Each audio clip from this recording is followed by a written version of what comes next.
welcome to everyone to our very first virtual wind, brass and percussion open day at the Royal Irish Academy of Music. My name is David Collins. I am a trumpeter and I'm head of wind, brass and percussion. Useful thing, and it's in the kind of bottom right there, is for a contact email. I will be davidcollins@riam.ie. We're all very friendly, and after this open day today, if you wish to contact a particular teacher to look for a consultation lesson, you could email me directly, davidcollins@riam.ie, or let's say if you're Andrew Milligan and you play the tuba, you might be emailing francismcgee@riam.ie. At the Royal Irish Academy of Music, once you begin, very much from week one, you're meeting people, whether it's your peers, your colleagues, your teachers, that will become future colleagues in the music profession. So on that, there are a couple of other things as you read down there. I will be getting into more detail, but some very kind of straightforward examples for options for second study, related instrument, historical performance. If you're a clarinet player, you'll be looking at E-flat clarinet or bass clarinet. If you're a trumpet player, you'll be looking at piccolo trumpet, or your historical option might be baroque or natural trumpet.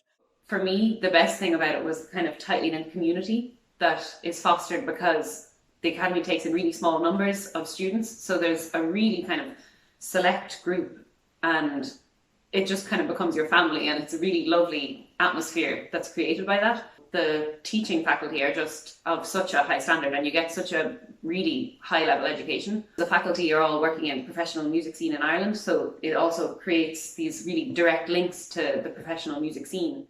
I remember when I was in first year at the Academy that I was given an assignment to write a list of 10 of my career goals, and one of the biggest things on that list was to win an orchestra position. And when I was in my third year of my studies at the Academy, I was given an opportunity to go on an Erasmus exchange, which was a really life-changing and career-changing thing for me, because while I was on that Erasmus exchange in Finland, I ended up doing an audition and winning a job in an orchestra. So that was a real kind of sudden change of path, and I ended up living in Finland for several years, working in an orchestra, having just been in the middle of my studies as an academy student. So that was a real kind of change of pace for me. And since then, I've gone on to graduate with a master's degree from the Juilliard School in New York, which again was a total shift and something I didn't quite expect, but was a really amazing experience.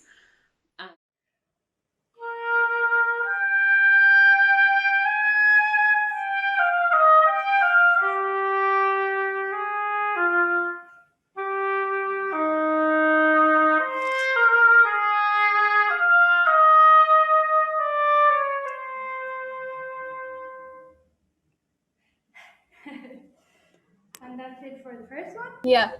Can you hear me? Yeah, we can hear you. Yeah. Oh, no, I just wanted to say that I thought it sounded really, really nice, because I'm also an oboe player as well. And it just makes me really happy to see other people playing, because where I go, there's not a lot of oboe players around me. So just seeing other people playing makes me really happy. And I thought that your sound was really nice. So yeah.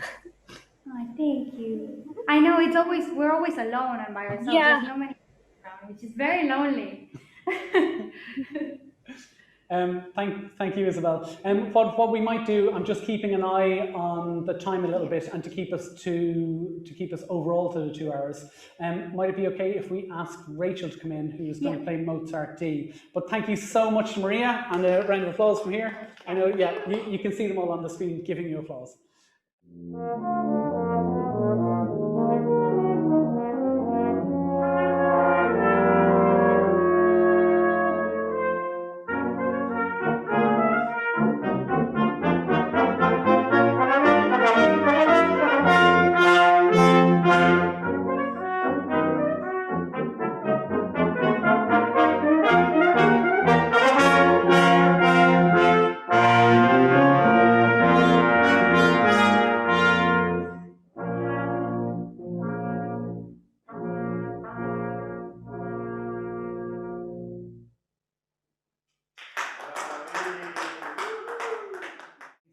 You do have that ability, much more so. You don't want Niamh to have to move her entire body to show something, so you can do a little bit more, I think.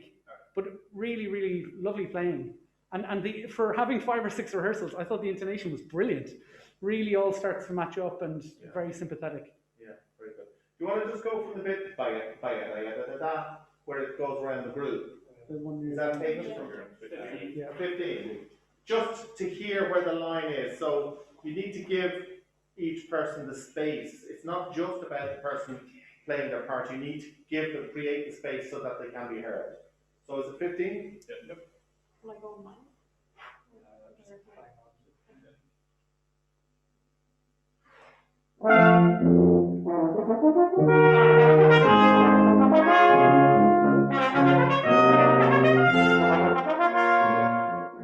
Okay, so just the very last thing from my side, just to thank you very much. I know there's a lot of me being in broadcast mode, giving you a lot of information, but I hope that a lot of what you've seen today is useful. I think I've been quite emphatic about what goes on in the building and around the building and all of the things that we have here at the Academy. David Collins at riam.ie. If you have any questions after this, just send me an email. And just again, to thank so much Dara and Jarlath, who are still here answering questions as well. Absolutely brilliant. And I think that kind of just shows you what lovely students and players are in this building, that people are actually really here for one another, which I think is great. I really encourage other international students to come here to the Academy to study, because I think it's a very good place to study music, and in my opinion it can be considered one of the greatest places in Europe to study music. And one thing I like from the Academy is that we get 2 hours a week of piano lessons or instrument lessons, which I think is the only place in Europe we have this. In Dublin. I love this course because it's so broad and there's none other like it in the country, and there's so many performance opportunities for me. I study at the Academy because they teach you to play with great style and finesse.